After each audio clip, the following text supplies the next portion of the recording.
Good morning, ladies and gentlemen. We are out here at Flint Equipment this morning. Before we go to the job, I got to pick up a piece of equipment. I got to pick up the Kubota. It was here. I'll get to that in a second. I want to look at this 85 real quick though. Steel tracks and rubber tracks.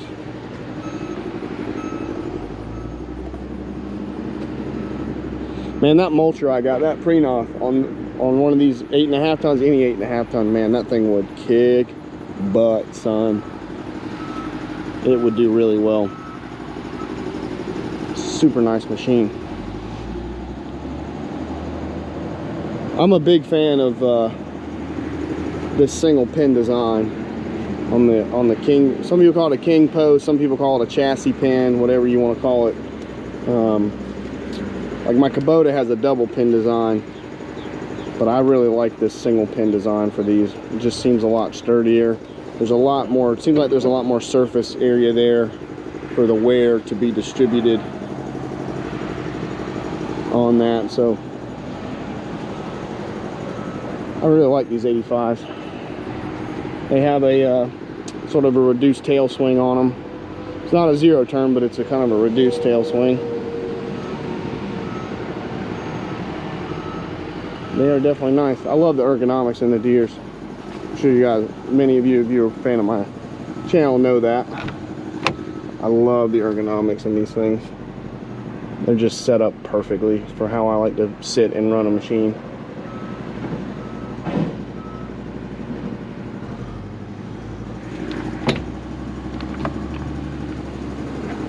All right, so let's walk over here. So I brought the Kubota over here because I know the people over here at John Deere, and they said they could fix it, so I brought it to them. And what had happened was I took this thing in for service to another place. I won't mention who or where. Oh, hey Mike. And what had happened was, I'm forgetting which side it is, but I couldn't get the screws. I think it was this side, yeah. Couldn't get the screws out of the final drive, and he put a torch to it. And this is the seal, and you can see, let me check my thing here. You see that? Uh-oh. It's all charred up right there. So when he put a torch to that, one of these screws, it burnt this seal, and the oil started leaking out right there, and that was a big problem. So it kind of became a he said thing, you know, with that. And so I just brought it down here to Flint because they said these final drives are very similar on the Kubotas to their John Deere final drives, and the maintenance guys here, the shop guys, said they could fix it. It wouldn't be too much problem. The biggest problem was waiting on parts. The parts took over a week to get here, which really sucked. But everybody's having problems getting parts right now, you know, with the supply chains being all messed up.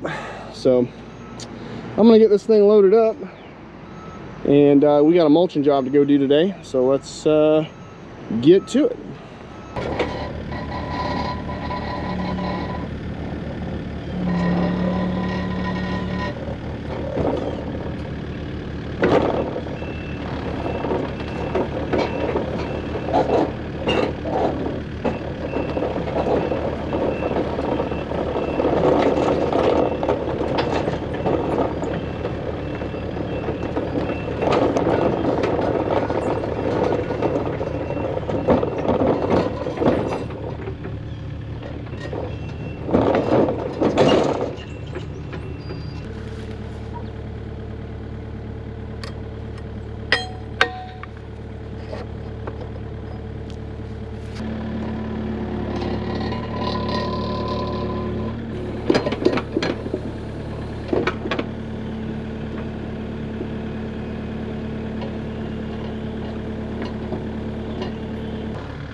All right, quick little tidbit about this machine. These lines have a lot of pressure behind them, and they can be kind of a pain in the butt to hook up after it's unhooked, because you can't get these things to click in. So I'm gonna show you guys a little trick with that. So what we're gonna do is we're gonna put some pressure on the system. Now how I'm gonna do that is I'm gonna lift the machine up with the boom, like so. Now what I'm going to do is I'm going to cut the machine off, and then I'm going to cut it back on, but I'm not going to actually turn it over. I'm just going to turn the electronics on, and what that's going to do is going to put power to the hydraulic valves, and I'm going to just let that out really quick, and I'm going to move this one around, and that should let all the hydraulic flow go back to the tank basically and take pressure off the system. And we'll see if this should hook up fairly easy. I'm gonna go ahead and turn the valves over.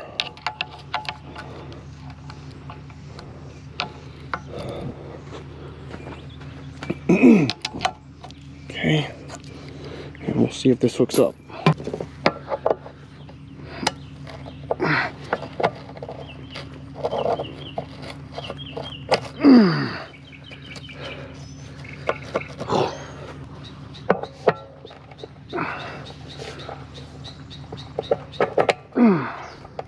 All right, so that did it. Someone mentioned that to me in a comment a while ago, that works, and it does help a lot with hooking up those things, because these lines, for whatever reason, hold a lot of pressure. So the mulcher's hooked up, and all that's left is to load this thing up and get it to the job. And we need to grease it really quick, grease the machine, and I'll probably touch those teeth up. It's kind of, actually, they're not too bad. That's pretty sharp, actually.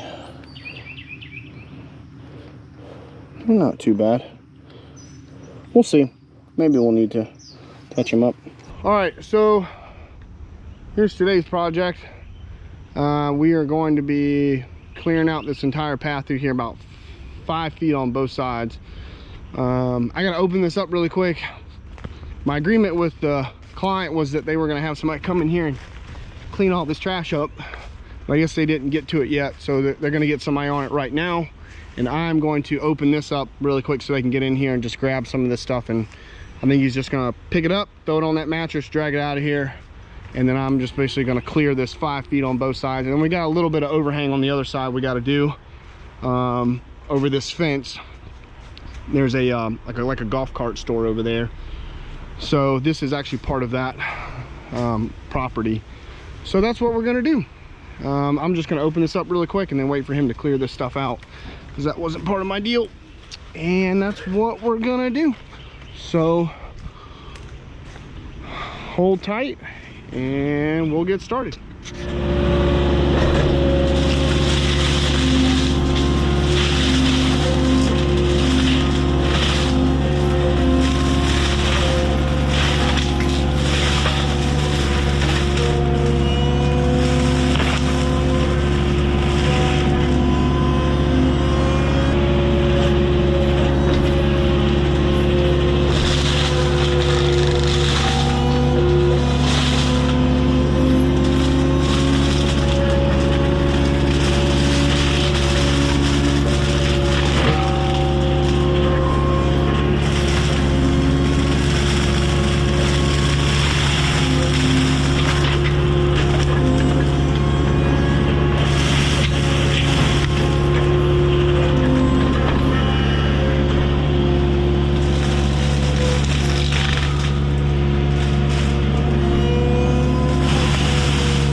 so that's looking a lot better so far, and they're gonna get that trash up pretty quick. And I'm probably gonna take this line. I just want to open that up so he could get back there, but I'm gonna open this line up through here about flush with this tree here, and then probably somewhere flush like along here. And that's about how wide we're going to take this and open it up in here pretty good. Shouldn't take too long. This is going pretty quick. That worked pretty good. I'm right here next to this big old radio tower, and I guess that's somebody else's deal with that tower. This is actually part of the property that's over there on the other side of this wood line. But yep. So and I'll show you guys. I'm actually, how I got this job was, I'm not surprised. I didn't even know this was back here, but I'm not surprised that I got this, because right next door is the other homeless lot that I cleaned up last year, that we bush hogged last week, right there. And so what happened was, I was over here bush hogging this, and the guys that have this building over here saw me doing that, and they're like, hey, can you do this over here? And I was like, as a matter of fact, I can. And they said they were going to have all the trash cleaned up, and I guess that slipped them, so they're working on that now. Thank goodness, I didn't want any part of that. I hate having to clean that stuff up. So, but I will do it. But they wanted to take care of it, and I was like, I'm good with that. So shouldn't take them more than a few minutes. Luckily there wasn't a whole lot back there. So, and then we'll get back to it. So while I'm sitting here waiting, just want to kind of go over my thoughts about this job really quick. You could do this with a skid steer with a mulcher, but my only concern with that would be there's a road right here, and you know, mulchers do throw stuff. That's the reason I'm not in here with the skid steer. Well, there's two reasons. One, because I have these trees on the other side of this fence, this brush along this fence line that I've got to do, and the skid steer would not have worked for that. Two, if I'd have brought the skid steer in here, I would have to either go that way or this way, and there's roads on both ends. So that just would not have worked, you know, throwing stuff out into the roads either way. And that's why a skid steer with a mulcher would have been, you could do it, but you'd have to be real careful. You definitely would have had to work it this way, and you'd have to been kind of careful. I guess if you had like a front hood, a hood in the front of it, like some of the FAE heads have like a hood in the front that can come down and block that stuff, you'd have been all right. But I still got to reach up and kind of trim some of these trees back, and you know, the Mini is perfect for doing that. And you still got to get this other side over here, and a skid steer would not have been able to do that with a mulcher head either. So just my thoughts on that. You know, in my opinion, you know, a Mini with a mulcher head is perfect for doing little right-of-ways like this, where you can just kind of come and just do both sides and kind of trim some of the overhang back, selectively kind of take out some of the trees and clear everything up. It's small, maneuverable, and you can kind of work it in there and take what you want, leave what you want, and trim some of the higher stuff. So that's just my opinion. You know, there's the crazy thing about what, you know, doing this kind of work is there's 100 different ways to do it, you know, to do jobs like this. So to each his own, you know. And so this is what I've you know, I've really come to really like this setup. It's been really good for me, and it's very efficient, works great, powerful. So it's not perfect, it's not for every job, but it works good. So all right, we're just about ready to get rolling. He's gonna haul this stuff out of here, and we're just about there.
Alright guys, that's the job in here.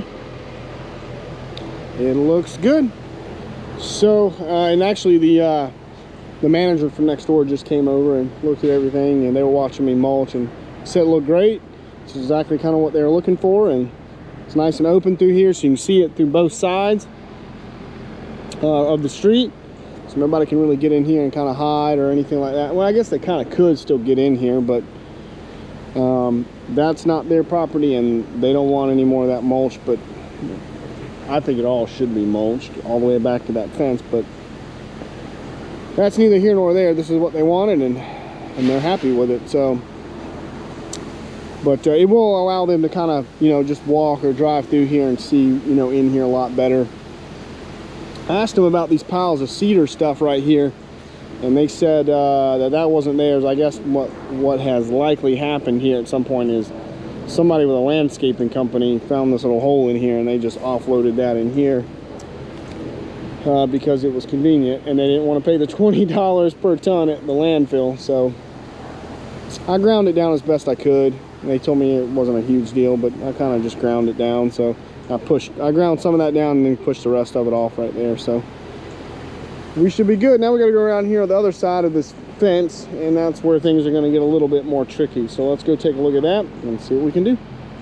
All right, so here's what we got to do in here. They want some of this canopy trimmed right here. I may do that with the pole saw. And we got to mulch basically this tree line back. Yeah, I think I might hit that with the pole saw. I think that'd be better, because I can't mulch the ground, we got asphalt.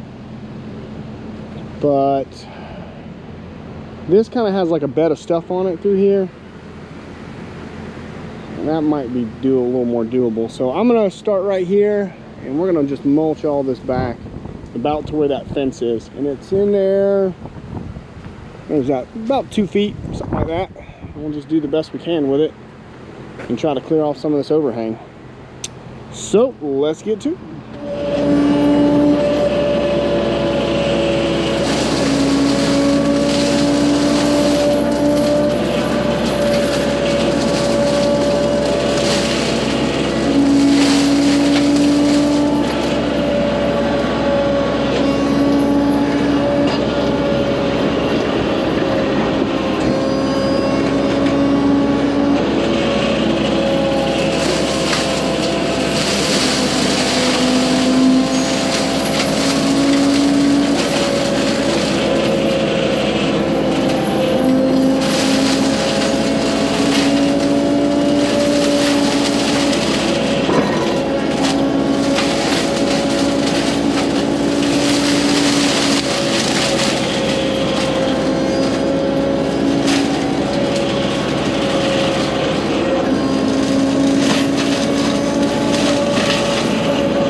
right, guys, that's pretty much the job.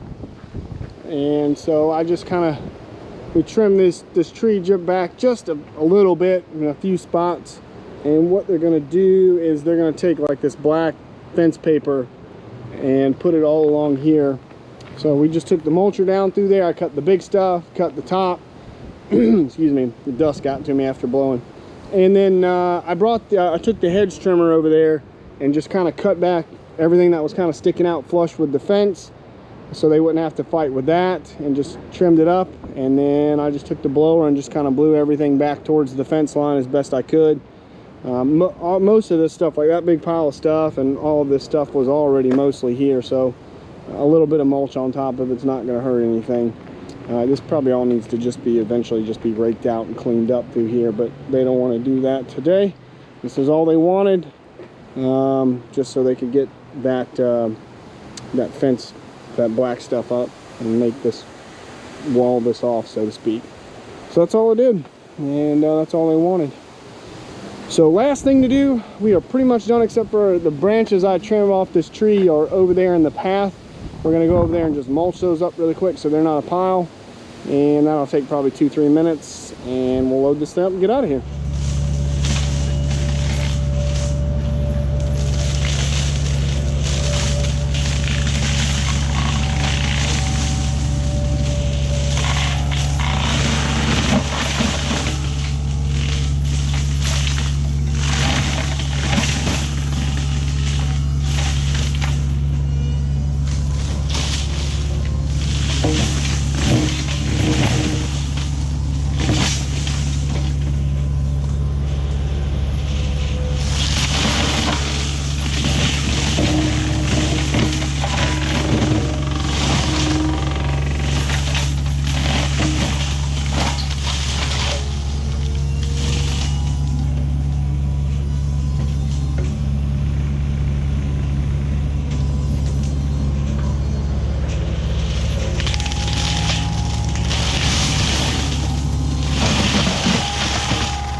Alright guys, that didn't take but just a sec.